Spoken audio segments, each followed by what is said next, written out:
Դուք հասարակական կազմակերպություն։ Արմեն Ալավերդյան Ունիսոն կազմակերպության ղեկավար, բայց այստեղ որպես անձեմ, որպես Հայաստանի Հանրապետության քաղաքացի։ Պարոն Ալավերդյան, հիմա որպես Հայաստանի Հանրապետության քաղաքացի ինչ կարծիք ունեք տեղի ունեցածի հետ կապված, երբ 18 տարեկան տղային կալանավորեցին 2 ամսով, որը ունի հիվանդություններ, որոնք կալանքի հետ անհամատեղելի են։ Նա սովորում է դպրոցում։ Ես իրավաբան չեմ, իրավական հարցերին կդժվարանամ պատասխանել, բայց իմ համոզմունքն է, որ կալանքը պետք է կիրառվի որպես խաղաղապահման միջոց շատ ծայրահեղ դեպքերում, այն դեպքերում, եթե ուղղակի անհնար է ուրիշ ձևով կասեցնել մարդու վտանգավոր գործունեությունը։ Ես չեմ կարծում, որ տվյալ դեպքում այդ երիտասարդը այցելելով պատարակների եւ սովորելով եւ այդ վերջի զանգը անցկացնելով այդպիսի մեծ վտանգ է ներկայացնում մեր հասարակությանը, այդ առումով ես այստեղ եմ, որպեսզի իմ ձայնս էլ բարձրացնեմ, որ նա պետք է լինի հիմա ազատության մեջ,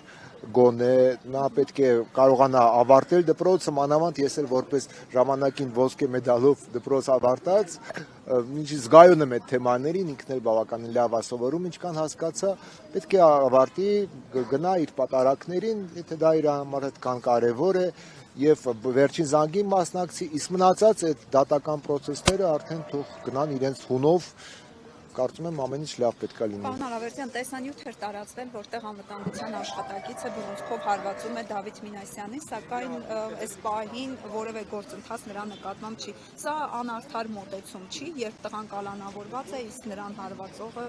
ոչ, նրա նկատմամբ որևէ գործընթաց տեղի չի ունենում։ Տեսեք, բոլոր դեպքերում բռնությունը պետք է պատժելի լինի։ Դա մեզ մոտ պետք է լինի, ոնց ասած, դոգմա, աքսիոմա։ Դա չի քննարկվում։ Բռնությունը պետք է, այսինքն հարվածել, ուրիշ բանը կանխել ինչ որ եւս հարված կամ ինչ որ ագրեսիվ պահված, բայց հարվածելը ես չեմ կարծում, որ ճիշտ է։ Բայց իհարկե տեսանյութից դատելով մի քիչ բարդ է այդ ամեն ինչ հասկանալ, որովհետեւ ամեն մեկը մեկնաբանում է իր տեսանկյունից։ Այրեք ներկայացնում, որ բռնություն տղայի կողմից բռնություն է իրավապետ, բայց պատմում եք, թե բան չկա, նորից եմ ասում, հարվածը տեսել եմ, բայց կոնկրետ ուրիշ բռնություն չեմ տեսել, ես չեմ կարող պնդել, որ չկար, որովհետև այդ տեսանյութերը այդքան էլ պարզ մեզ իրադրությունը չեն ցույց տալիս, ինչ է իրականում իրականացել։ Տեսնում եմ, որ ինչ որ գրգռված, ինչ որ տենց խոսում է, ինչ որ տենց համառորեն ուզում է տեղում անել, բայց դրանից դատողությունը կարծում եմ հենց դատարանը դրա համար է եւ իրավապահ մարմինները, որ օբյեկտիվ անաչառ քննություն անցկացնեն։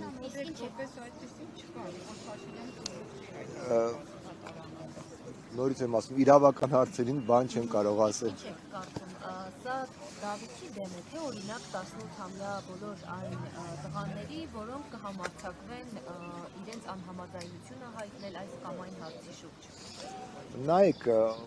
իրականում անհամաձայնություն մեզ մոտ բավականին շատ երիտասարդներ եւ ոչ երիտասարդներ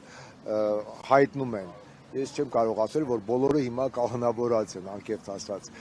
Բայց միևնույն ժամանակ ասեմ, այստեղ կոնկրետ Դավիթի հարցն է, որը որ պետք է իմ համոզմամբ եւ բոլոր երիտասարդները կարողանան ավարտեն իրենց հաջող ուսումը, առաջ գնան, ինստիտուտ ընդունվեն։ Իհարկե այն բացառություններով, ինչպես ասի, երբ որ անձը թեկուզ երիտասարդը լուրջ վտանգ է, լուրջ սպառնալիք է հասարակական կարգին, եթե այլ, բայց այդտեղ ես բոլոր դեպքերում փաստեր չտեսա։ Միգուցե այդ տեսանյութերը լիարժեք չեն, բայց որովհետեւ ես չտեսա փաստ, որ Դավիթը իրոք ինչ-որ շատ վտանգավոր է, եթե լինի ազատության մեջ, մինչև այդ դատական այդ process-ները գնում են։ Շնորհակալություն։